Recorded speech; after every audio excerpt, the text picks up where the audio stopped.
Hello guys, welcome back to my channel Rajshree's ব্লগে তোমাদের সবাইকে জানাই অনেক অনেক স্বাগত। অনেক অনেক ভালোবাসা জানিয়ে আজকে আবারও একটা নতুন ভিডিও শুরু করছি।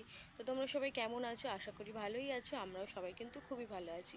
তো আজকে আমি এসেছি হচ্ছে আমার বাপের বাড়িতে। তো আজকে সারাটা দিন আমি কিভাবে কাটাবো, কি করব না করব সবটা তোমাদের সঙ্গে শেয়ার করব। তো চলো পুরো ভিডিওটা তোমরা দেখতে থেকো স্কিপ না করে।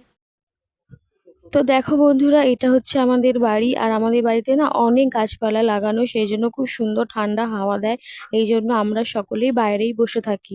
আর এটা হচ্ছে আমাদের বাড়ির মন্দির, লোকনাথ বাবার মন্দির। তো চলো তোমাদের ঠাকুরটাকে একটু দেখাই। আর তারপরে হচ্ছে দুপুরবেলা আমার বোন বানিয়েছিল সকলের জন্য আইসক্রিম। তো আইসক্রিমটা কিন্তু খেতে অনেক সুন্দর হয়েছিল। তো ও ঘরেই বানিয়েছিল। তো কিভাবে বানিয়েছিল তোমাদের সঙ্গে একদিন শেয়ার করব। তো চলো আইসক্রিমটা আমরা সকলে মিলে মজা করে খাই। আর তারপরে দুপুরে খাওয়া দাওয়া করে একটু রেস্ট নিয়ে আমরা বেরিয়েছিলাম একটু ঘুরতে। আমি মা আর আমার মেয়ে। আর তারপরে এখানে দেখলাম আবার একজন ধান মানে ঝাড়া হয়েছে, সেটাকে শুকিয়ে বস্তায় ভরছে। তো এরকম কাদের কাদের গ্রামে হয় অবশ্যই কমেন্ট করে জানিও। আর তারপরে আমরা সকলে মিলে একটু মাঠে বসেছিলাম হাওয়া খেতে। তো ভীষণ ভালো লাগছিল। আর এখানে আমার মেয়ে আবার একজন বন্ধু পেয়ে গেছিলো, তার সঙ্গে খেলা করছিল। তো তারপরে সন্ধ্যেবেলা ঘরে এসে একটুখানি সকলে টিফিন করলাম, স্যান্ডউইচ, ঘুগনি, পাঁপড় ভাজা দিয়ে।